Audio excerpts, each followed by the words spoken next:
बज चुकी है चुनावी रणभेरी, अब होने वाला है शंखनाद। बिछ रही है चुनावी बिसात, किस करवट बैठेगा सियासत का ऊंट। नेता नहीं जनता तय करेगी किसकी बनाएगी अपनी सरकार। चुनाव से पहले चुनाव की बात, हर दावेदार से कराएंगे आपकी मुलाकात। देखिए विधानसभा चुनाव पर चुनावी चर्चा।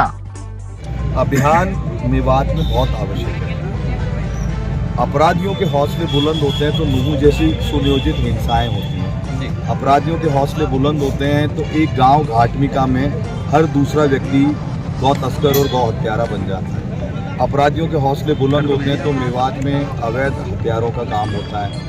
मेवात में कोरेक्स की तस्करी होती है। मेवात में सरकारी ज़मीनों पे गोचर भूमि पे जिस पे सुप्रीम कोर्ट ने कह रखा है कि मंदिर मस्जिद शमशान कब्रिस्तान गुरुद्वारा चर्च कुछ नहीं बन सकता, उस पर जबरन कब्रें दफनाई जाती है। तो एक सुनियोजित षड्यंत्र है। किसी अन्य पर्पस के लिए कॉलेज के लिए नर्सिंग कॉलेज की बिल्डिंग बनाई जाती है और उसको अल्पसंख्यक छात्रावास घोषित कर दिया जाता है। 70 साल से शीतला माता के मंदिर में पूजा हो रही है, नीचे 3 बीघा जमीन है। 1920 का खसरा निकाल करके कहा जाता है कि ये कब्रिस्तान की जमीन है, इसको कब्रिस्तान बनेगा। तो जो सुनियोजित सरकार के तंत्र को इस्तेमाल करके प्रायोजित तरीके से हिंदू समाज के विरुद्ध घटनाएं हो रही हैं, या ऐसी घटनाएं जो हो तो गई लेकिन फिर सरकार के द्वारा मदद करने के कारण अपराधियों को छूट मिल जाती है। जैसे अहमद का बास की घटना हुई, यही पास में धंधुरा में किशनलाल जाटव की हत्या, या योगेश जाटव भटपुरा की मॉब लिंचिंग से हत्या, या चिरंजी लाल सैनी की हत्या। ये इस प्रकार के गंभीर प्रश्न है कि इनका उत्तर तो ढूंढना ही पड़ेगा। यहाँ अपराध के विरुद्ध युद्ध है।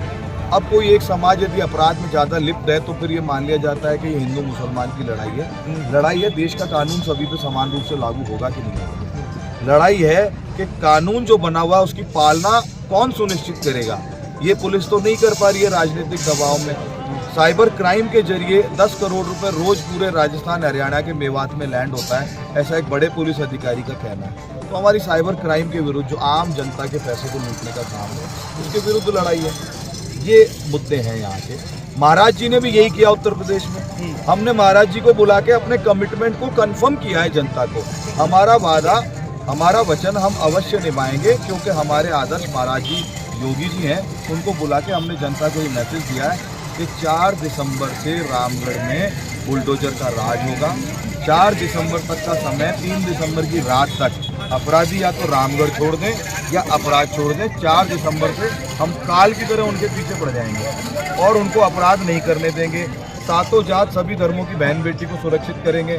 सातों जात सभी धर्मों के आम लोगों के जीवन को, उनकी संपत्तियों को, उनके धर्म स्थलों को सुरक्षित करेंगे। आहूजा जी, अभी मैं तिजारा की अगर बात करूँ, वहाँ भी जो योगी बालकनाथ है वो भी इसी शैली में बात करते हैं। 4 मेरे को तिजारा की घटनाओं की इतनी जानकारी इसलिए नहीं है आदरणीय, क्योंकि मैं अपने अभियान में बहुत व्यस्त हूँ।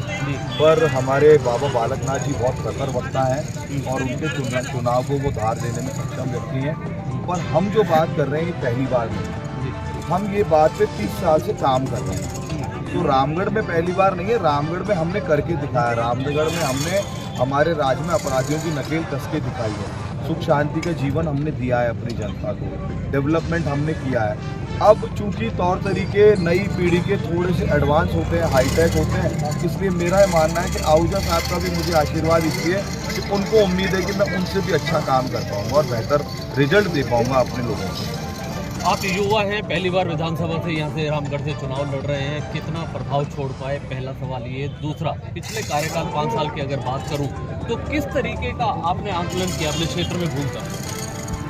देखिए, पिछले 5 साल जो सफिया खान के हैं वो एक बड़ा आधार बन रहा है हमारे चुनाव लड़ने का। अवैध खनन में वो खुद लिप्त रही, उनके खिलाफ एक क्रिमिनल FIR, धोखाधड़ी की चार्जशीट। इस प्रकार की और कई चीज़ों में जो भ्रष्टाचार चला, जो पुलिस का नंगा नाच चला, जो पुलिस ने अपराधियों को relief the out of law जा करके, ऐसे बहुत सारे मुद्दे यहाँ पर लंबित हैं जिनके आधार पर हम जनता के बीच में जा रहे हैं, उनको याद दिला रहे हैं। हम उनको याद दिला रहे हैं कि योगेश भटपुरा की मॉब लिंचिंग से हत्या के बाद में भी हत्यारों की बेल हो गई।